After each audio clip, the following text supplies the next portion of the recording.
ఇంకా గట్టిగా జై కాంగ్రెస్. ధన్యవాదాలు మిత్రులారా. ఈరోజు కీర్తిశేషులు సూదిని జైపాల్ రెడ్డి గారి 5వ వర్ధంతి సందర్భంగా కల్వకుర్తి శాసనసభ నియోజకవర్గంలో మీ అభిమాన నాయకుడు మీ శాసనసభ్యుడు కసిరెడ్డి నారాయణ రెడ్డి గారి అధ్యక్షతన వారి జ్ఞాపకార్థం కొట్ర చౌరస్తాలో వారి విగ్రహావిష్కరణ కార్యక్రమంతో పాటు ఈ కల్వకుర్తి అభివృద్ధి కార్యక్రమాలకు సంబంధించి ఏ విధంగా అయినా ఈ రాష్ట్ర బడ్జెట్ మొత్తాన్ని ఈ కల్వకుర్తి అభివృద్ధి కోసమే రాబట్టుకుందామని మీ శాసనసభ్యులు ప్రయత్నం చేస్తూ నాతో పాటు ఈ కార్యక్రమంలో ఉమ్మడి మహబూబ్ నగర్ జిల్లా ఇన్ఛార్జ్ మంత్రివర్యులు దామోదర్ రాజ నరసింహ గారు,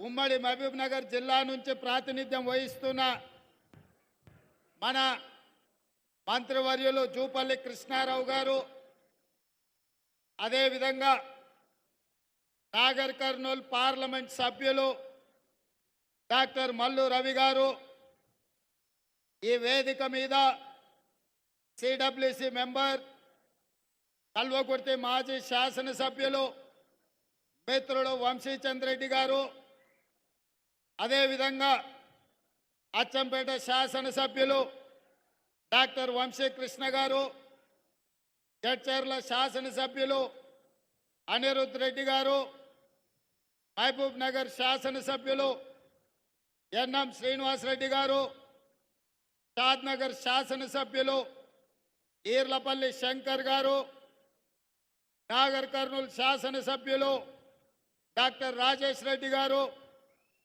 అదేవిధంగా దేవరకద్ర శాసనసభ్యులు మధుసూదన్ రెడ్డి గారు, అదేవిధంగా ప్లానింగ్ కమిషన్ వైస్ చైర్మన్ పెద్దలు డాక్టర్ జిల్లెల చిన్నారెడ్డి గారు, వేదిక మీద పెద్దలు అందరూ, జైపాల్ రెడ్డి గారి కుటుంబ సభ్యులు, ప్రాణ సమానులైన కల్వకుర్తి నియోజకవర్గ కాంగ్రెస్ పార్టీ కార్యకర్తలకు, నాయకులకు మనస్ఫూర్తిగా ధన్యవాదాలు, కృతజ్ఞతలు.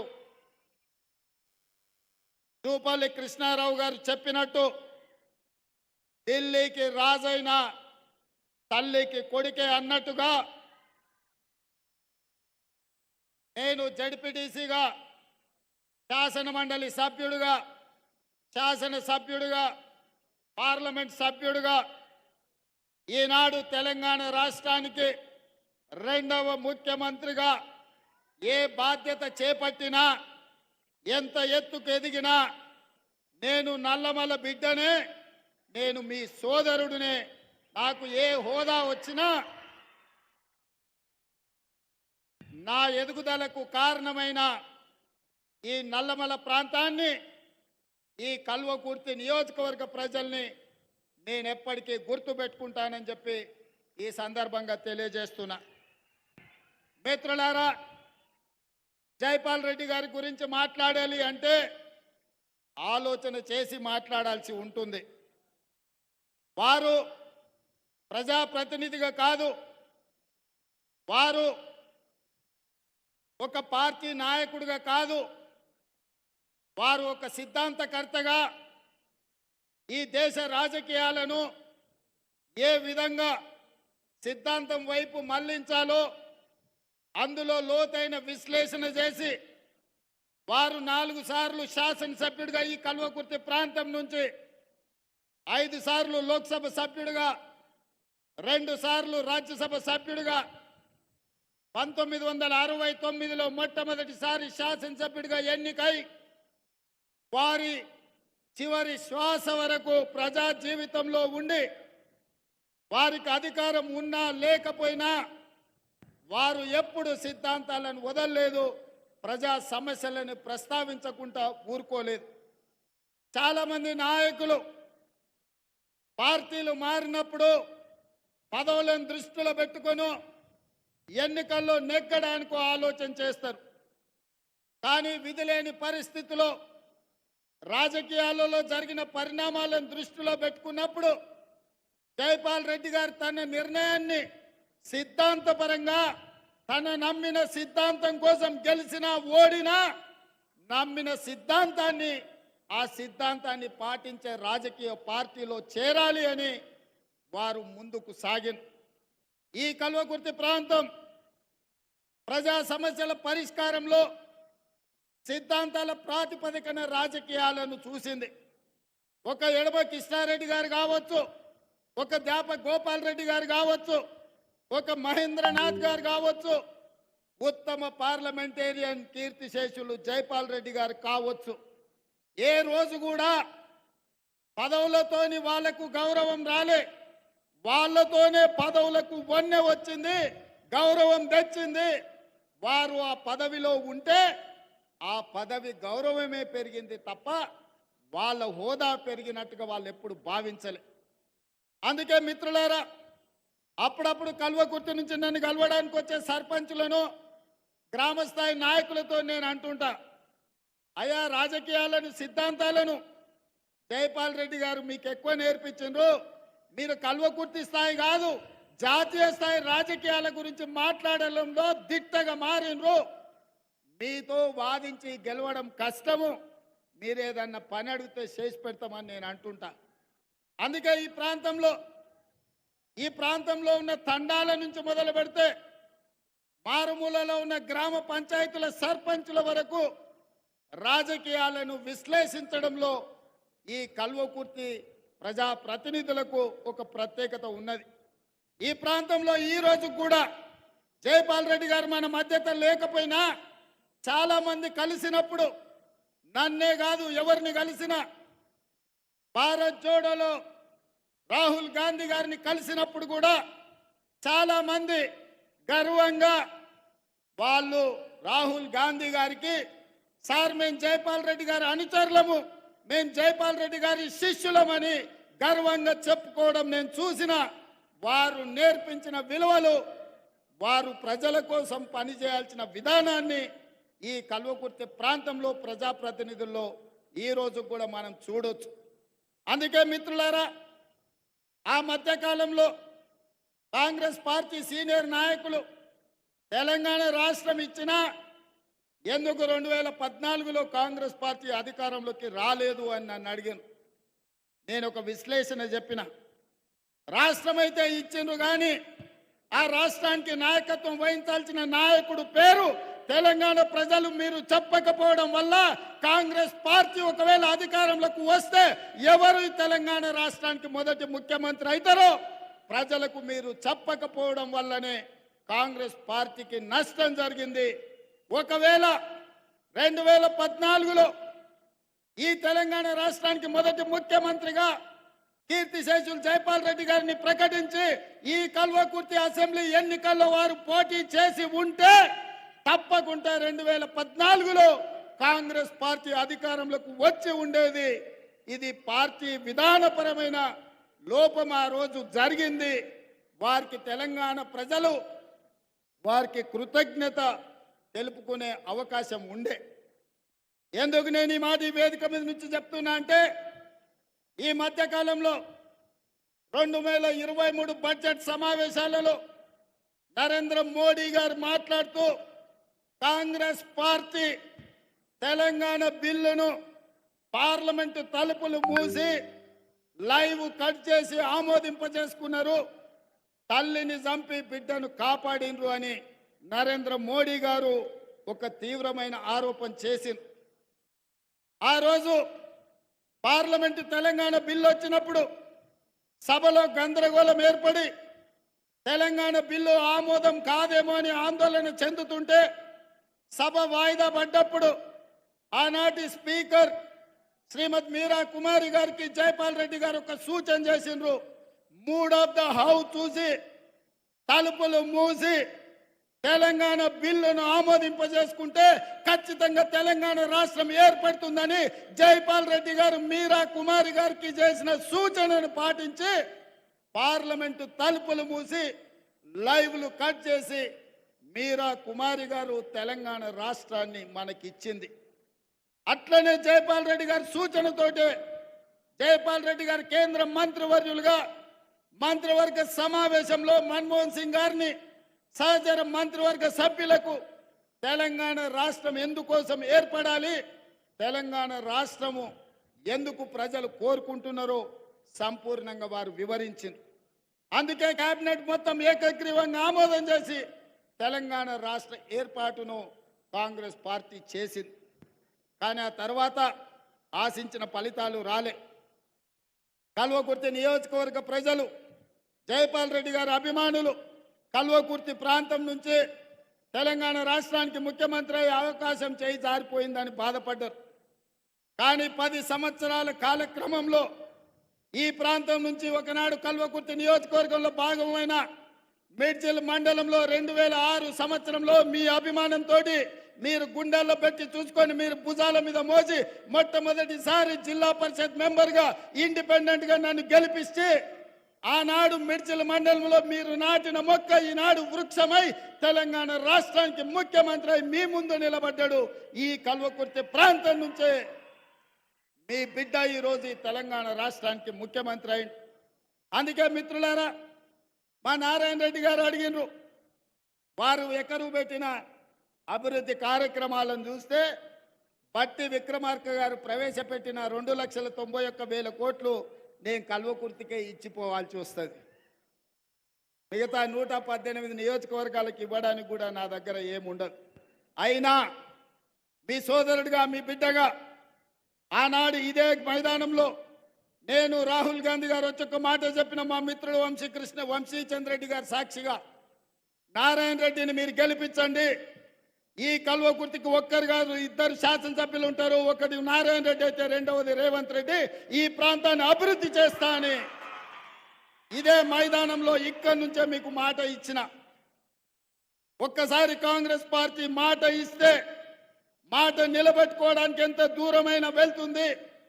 అందుకే ఈరోజు ఈ వేదిక మీద నుంచి ఈ కల్వకుర్తి శాసనసభ నియోజకవర్గంలో 100 పడకల ఆసుపత్రిని మంజూరు చేసి ఈ ప్రాంత పేదలకు ప్రభుత్వ వైద్యాన్ని అందించే బాధ్యత రాష్ట్ర ప్రభుత్వం తీసుకుంటుంది.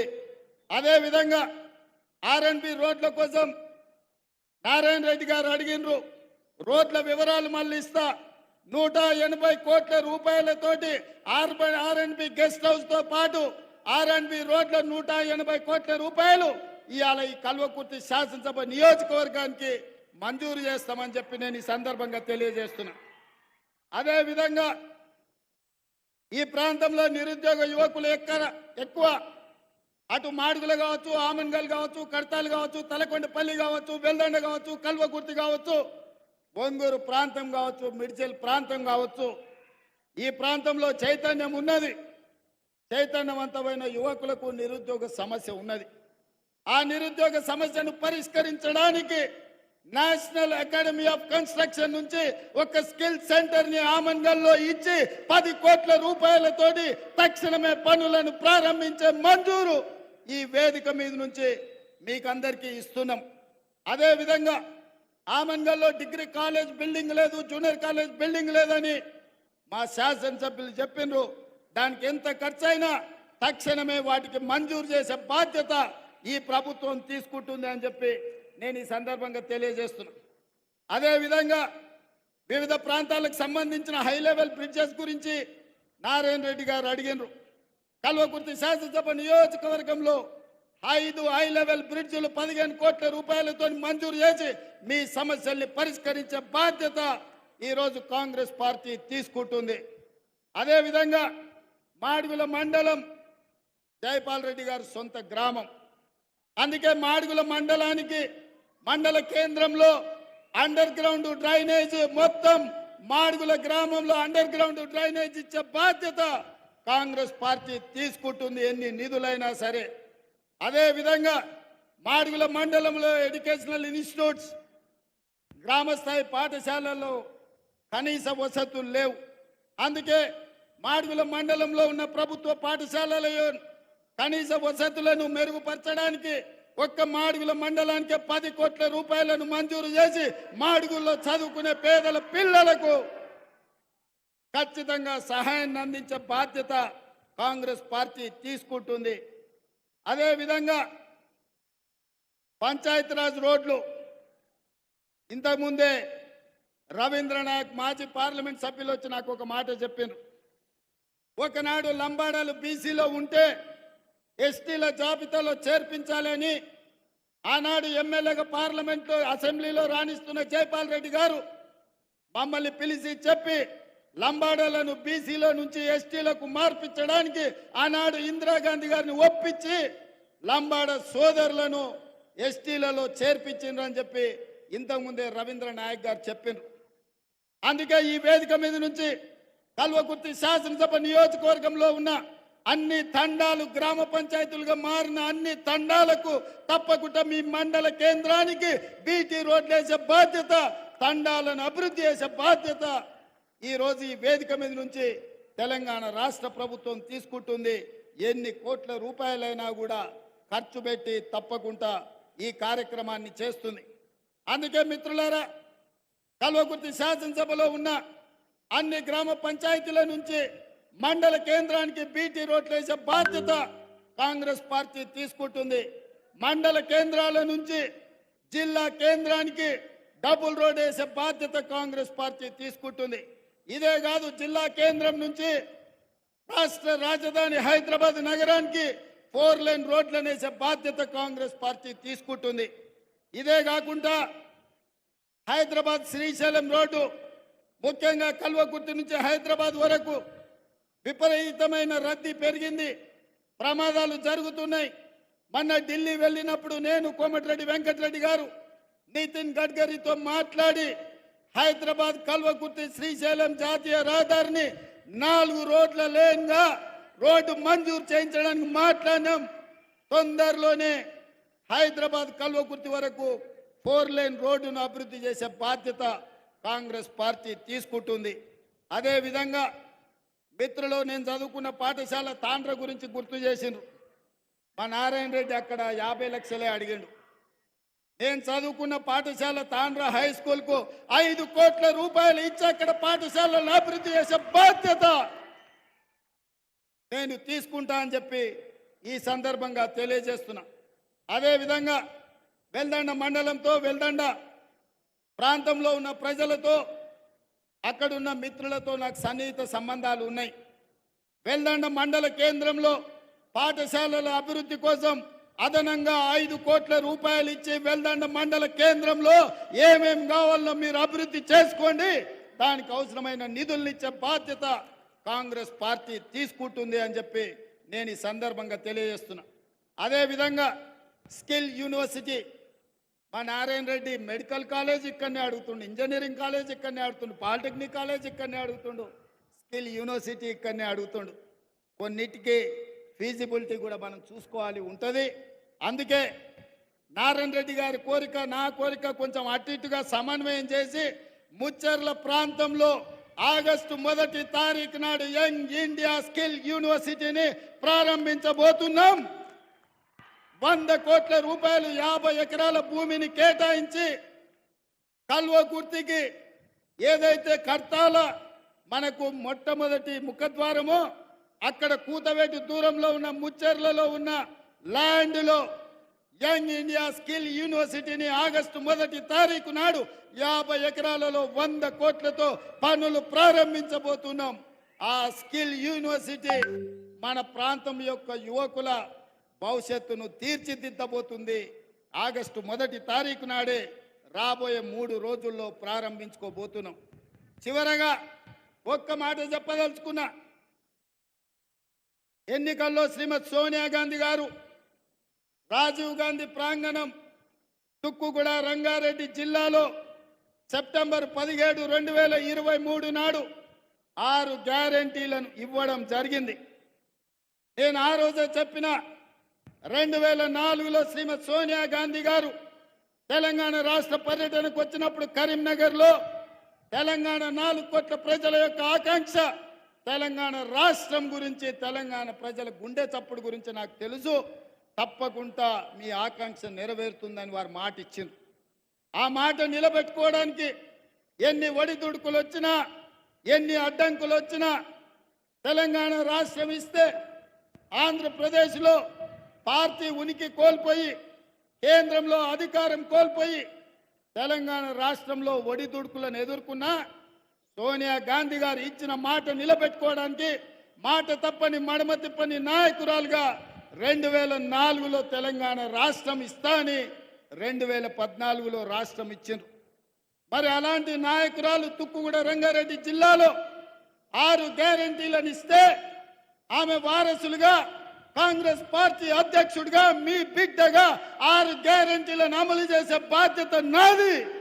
అందుకే ఈరోజు ఆడబిడ్డలకు ఆర్టీసీలో ఉచిత ప్రయాణం ఇచ్చి 2500 కోట్ల రూపాయలు ఆర్టీసీకి చెల్లించడం, రాజీవ్ ఆరోగ్యశ్రీని 5 లక్షల నుంచి 10 లక్షలకు పెంచడం, పేదవాడు నిలవడానికి నీడ, ఊర్లో ఆత్మగౌరవం ఇందిరమ్మ ఇల్లు, 4.5 లక్షల ఇండ్లను పేదవాళ్లకు 10,000 కోట్లతో మంజూరు చేసి ఇవాళ పేదవాళ్లను ఆదుకునే ఇందిరమ్మ ఇళ్లను మంజూరు చేసినాం.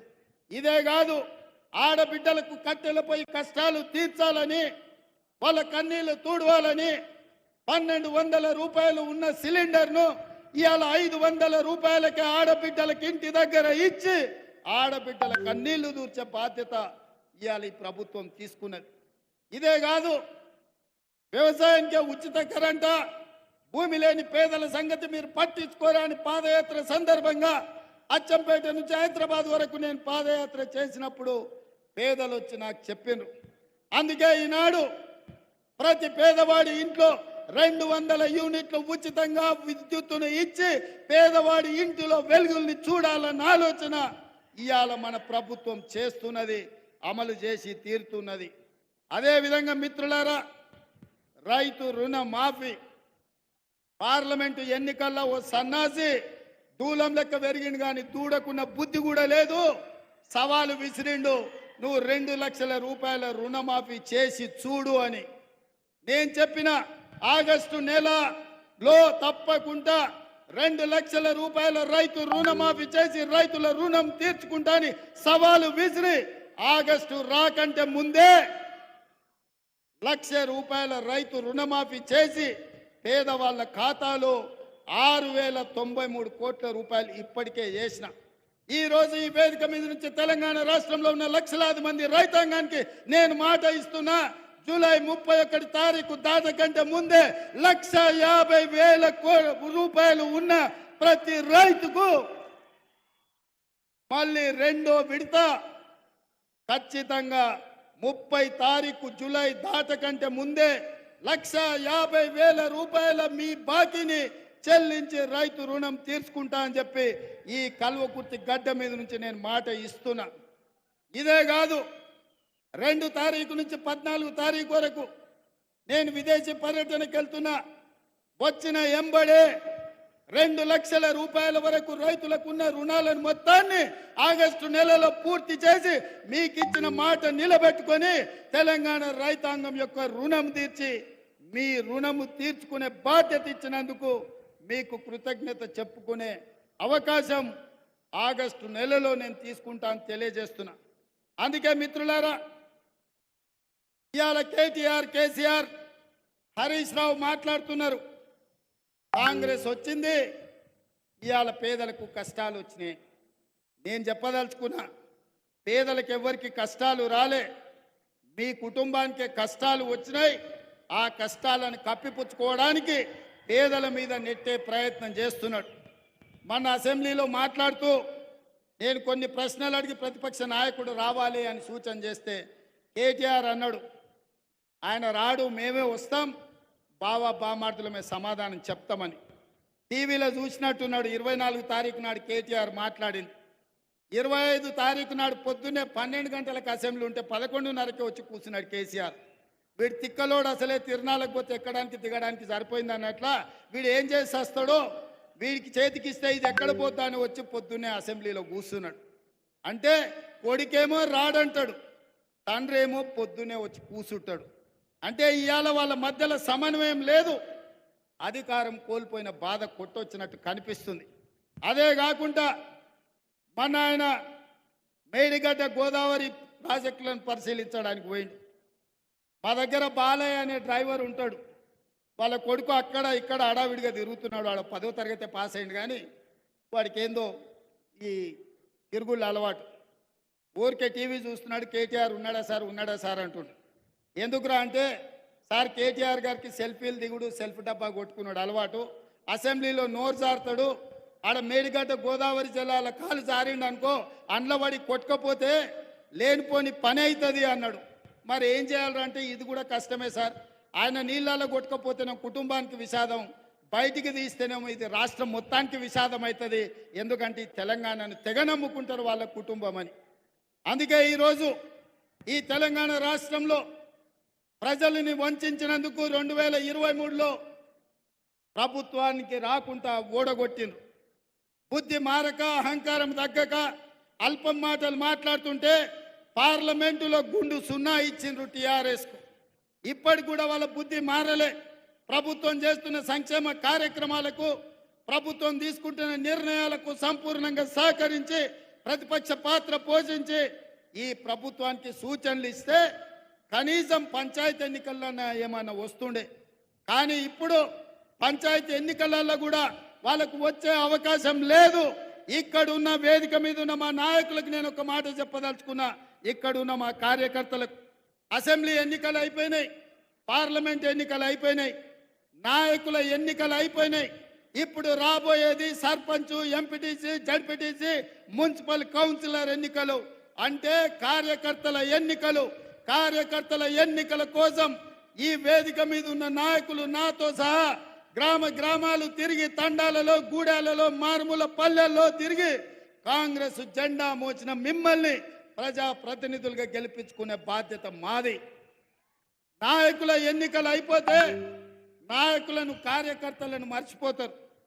కానీ నేను నాయకుడిని కాదు, కార్యకర్తల కోసం కష్టపడేవాడిని. కార్యకర్తల్ని ప్రజాప్రతినిధులుగా గెలిపించి సంక్షేమంలో, అభివృద్ధిలో కార్యకర్తలను భాగస్వాములను చేసినప్పుడే కాంగ్రెస్ పార్టీ బలంగా ఉంటుందని నేను విశ్వసిస్తున్నా. అందుకే మిత్రులారా, రాబోయే సర్పంచ్ ఎన్నికలకు సమాయత్తం కాండి. ఎంపీటీసీలు, జడ్పీటీసీలు, కౌన్సిలర్లు, కార్పొరేటర్లు, కార్యకర్తలను గెలిపించుకొని ఈ అధికారంలో మిమ్మల్ని భాగస్వాములను చేసుకొని ఈ ప్రభుత్వం అమలు చేస్తున్న సంక్షేమ కార్యక్రమాలు మీ ద్వారానే పేదలకు గ్రామాలలో అందించే బాధ్యత మేమందరం తీసుకుంటాం.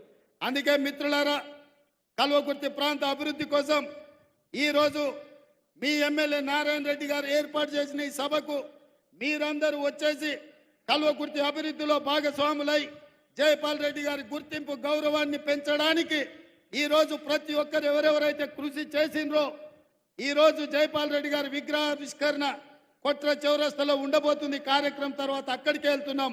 కార్యకర్తలను అందరినీ కూడా జాగ్రత్తగా అక్కడికి రమ్మని సూచన చేస్తూ జైపాల్ రెడ్డి గారి విగ్రహావిష్కరణ చేయడం నాకు ఒక గొప్ప అవకాశం.